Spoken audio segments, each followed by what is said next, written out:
Hello and welcome to what will probably be the last this year of the economics podcasts for A-level economics at Piggott School. Although obviously you could go back and listen to all of the others for revision before your exams, which obviously are coming up in a couple of months' time. And the exam technique, focus and revision is what I'm going to talk about today. So the first thing I want to go through is the very basics of when you are turning up and doing your exams. So your paper 1, which is microeconomics, is on the 5th of June. Your paper 2, which is macroeconomics, is on the 12th of June.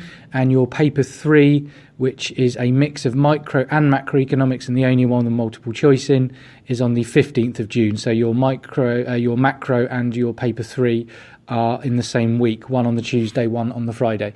All of the exams are 2 hours long. And I'll just go through the structure for each, which hopefully is embedded in your head. But as we have done it many times, but if not, just in case. So for the paper 1 and paper 2 elements, so that's the micro and macro, they will both be split into a data response section and an essay section. For the data response section, you have a choice of 2 questions. For the essays, you have a choice of 3 questions. Hopefully it goes without saying that if you pick a question, you are doing all of it, as in you are doing the 15 and 25, you are doing the 2, the 4, the 9 and the 25 for each. You should spend 1 hour on each section. So the timings are very important. If you go 1 minute over, it's not a problem. If you're getting 5 to 10 minutes over on one of them, it is a problem. It is better to leave the question that you're on and start doing the other section. So it's 1 hour for each. When choosing the question, you should always base your question choice on the 25-mark question. So if you look at the 25-mark question in terms of the essay and the data response, you might have done a similar question in the past. It might be a topic that you're very comfortable with. It might just be worded nicely. But you should base the 25-mark question, your choice, on the 25-mark question. So last year for the essays, for example, I taught micro last year for paper 1. All of the students I taught chose one particular question, which was on the introduction of the sugar tax, basically, because we had done it as a case study. We'd mentioned it lots and lots. They knew what to do and they all scored very well in it. So base your choice on that 25 marker. For the data response, you have a 2-mark question. For the 2-mark question, it will be a calculation. So this might be an average, it might be a median, it might be last year it was adding up a concentration ratio for market structures. But whatever it is, you need the units, you've got the calculations shown there, and you need obviously your answer. So that shouldn't take you very long, but use a calculator and check it. For the 4-mark question, you will have a graph or chart in the data. You need to pick some information out of that graph or chart. So you need to use figures or numbers. You need to make sure the units are correct, the years. So you're looking for things like highest and lowest, trends, anomalies. Does it fall in particular years? Do they correlate? So any of those are valid points.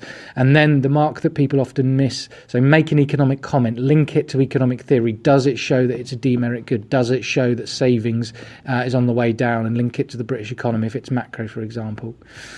For the 9-mark question, you structure it, you need a definition, you need a diagram, and you need to explain 2 points ideally with some data use. So the data use might just be one quote, but if it's micro, it might be using a quote that explains why something's a negative externality. It might be explaining why a demand curve has shifted left or right. If it's macroeconomics, it might show a reason that inflation has gone up, but you need to use the data.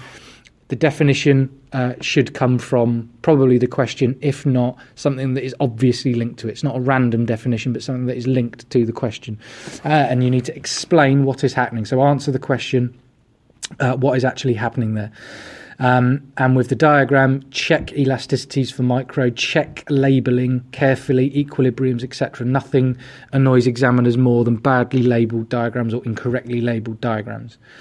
And then for the big one, the 25-mark question, again, you should have this hopefully embedded in your brain, but you introduce it, you've got a definition, at least one diagram, but you're probably looking at 3 diagrams ideally. You should have 3 major points. Each of those points should be evaluated. You need data use, again 3 as a minimum, but the more the merrier. And then you should have a conclusion which directly answers the question. So little bits there for your major points. Each needs an evaluation. You can have easy evaluation. So microeconomics, every essay should include something about government failure, maybe the costs of it, maybe the elasticity or the downsides of whichever policy it is you're suggesting. For macroeconomics, you've got easy evaluation in extent and duration, so it depends how long it goes for, it depends how big the fall or increase is. You've got other things you can ask about. If the question's asking you about monetary, you can talk about fiscal, saying it depends what's happening to fiscal. If it's talking about one particular element of aggregate demand, you can talk about the others. It depends on what's happening to the others. But you've also got, if you're talking about supply side policies, evaluate that particular policy and that kind of thing. So the data use, you said you should have at least 3. Some other exam tips, as it were, as in how to answer exams. Check your diagrams last. It's the first thing the examiner will see. So before you finish writing your paper, check the diagrams, elasticities, labels. Have you referred to it?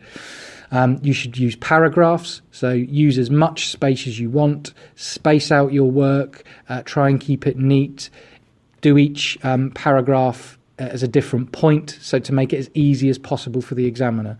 You should always be referring back to the question. Are you actually answering the question that they give you? So before you start answering your question, especially the 25 marker, you need to simplify it. What is it they want me to do? How to stop inflation? For micro, it might be, is monopoly good or bad? But simplify the question. They only ever really ask about a very thin band of topics or questions. So if you get that, what is it they actually want me to do, it becomes a lot easier. And every paragraph should be linked back to answering the question. When you're quoting the extracts, which you should do, as much as possible, you should put extract A says, speech marks. Again, make it as obvious for the examiner as possible. When you're evaluating, you should write the word however and underline it. It helps you because if you write one line under the word however, you have not done enough evaluation, and it helps the examiner because the word however then signifies you're about to evaluate. The exam criteria, what the examiner is looking for, how you will be marked, is application, analysis, and evaluation. They're the top 3. So your analysis is talking through the theory, the terminology, the policies, the diagram, the chain of reasoning. Can you explain what is happening? The application is, can you apply it to the scenario that they have given? So if it's a data response, you're using the data. If it's the essay, that's real world examples. And then the evaluation, have they given downsides? Have they questioned it? Have they given a but, a however? I won't go through in great detail the structure to the essays because it is basically exactly the same as the 9 and the 25 for the data response. But with the essays, your 15 and 25 on the 25 marker, replace the data use with real world application. So in micro, that's examples of companies that follow sales or profit maximization, for example. For macro, that is relating every point you make and everything you do to the British economy. So current supply side policies, current evaluations on unemployment, things like 0-hour contracts. So that's what you need to do for the essay section. For the paper 3, which is the only one that is different, so for your paper 3 you have 30 multiple choice questions. It will be a mix of micro and macro, but it will probably work out about 15 questions for each side. Some tips for the multiple choice. In terms of timing, you should be spending about 45 minutes on the multiple choice. For answer, when you're going through the multiple choice, cross out or put an X next to answers you know it definitely is not. If you need to draw a quick sketched, scrawled diagram to help you out, always do it. If there are numbers involved, you should always work out the numbers with a calculator and check them. So things like elasticity, or even if it's just adding up components of a balance of payments. You should underline or highlight the key word in the question and define it in your head. That makes answers you can certainly rule out some answers from that, but it will help you with answering then the question. You should read the question twice to make sure you know what it's asking you. And at the end, if you have time, go back and check, especially the ones that you maybe found a bit more difficult. But with the multiple choice, there are two very important things. Remember that if there is a really difficult one, it's only 1 mark. Okay, you always put an answer. You can put a guesstimate, improve your chances, but it is only 1 mark. Don't get hung up on it. Also, don't go over time. 45-minute max on that. You don't want to go any more than that. And lastly, remember, you can get a few wrong. Even to get an A star on the multiple choice, just that element of it, you probably need about 24. So you've still got 6 that you can get. You can get wrong. So don't get hung up on the rest of it just because the multiple choice might be difficult. And then with the rest of your time for the paper 3, you don't get a choice in paper. You answer whatever they've put in front of you.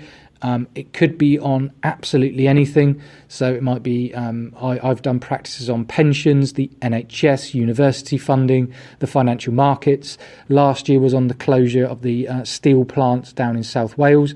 But it is a mix of micro and macro. So you've got 3 questions, 10 mark, 15, 25. For the 10 mark, you are given lots and lots of data for the paper 3. You should spend 15 minutes reading that data carefully, highlighting it, what are you going to use, and then take some time carefully planning what you're going to answer. So for the 10 mark question, you've got lots of data. It will ask you to pick out 3 things, or you will need to pick out 3 things. So you have 3 bits of data use, quote numbers and years. But for each point, you need to evaluate or critique it, i.e. it's an average, so it doesn't show us everything. If it was a specific one, say house prices, it shows us average house prices, but it doesn't show us whether this is 2 or 3 bed, whether it is in the north or the south. So you can evaluate the number or you can evaluate it with economic theory, but each of your data points for the 10 mark needs an evaluation point. And then for the last mark on the 10 mark question, you need a conclusion. For the 15 mark question, define, diagram, 2 points, data. So very similar to the 9 and 15 for the other 2. Ideally, you want a micro and macro point, but you won't get cut off if you don't do that. So you need define, diagram, 2 points explained, in your diagram explained, and you need some data use. For the 25 mark question, again, it is very similar to the other 25 mark questions, how you structure it, but it is a mix of micro and macro, which is very important. You need at least 1 micro point, at least 1 macro point. Ideally, you want to be making 4 points, but again, it's not the end of the world if you don't. 3 good points is better than 4 rushed points, but again, stress, you need 1 micro and 1 macro at least. And it wants lots of data use. So to hit level 5, it says in mark schemes, you need to include numerical data use. So you need to use some numbers, and obviously then the same structure exists. Data use, lots of it, evaluation. Final thing in terms of revision, as I've said before in class, don't do passive revision. So you can watch some videos, read some notes if you want to find out, if you've forgotten something, to find it out, but don't class that as your revision. You need to be doing something. So with multiple choice, you've got the Gojimo app, there's lots and lots of Tutor to You videos you can use and answer the questions. You've got your revision folders, but you should be doing those. I think the best revision is planning answers. It helps the skills of application, it helps the skills of understanding and knowing what you're going to write for the question. So you've got your revision folders. You should plan all of the answers in those revision folders, rewrite questions to simplify them so you know what you're doing. You should then complete 1 or 2 of those, because that helps you with your exam timing, which is vitally important. And the final thing is you need to be relating these, giving examples from the real world.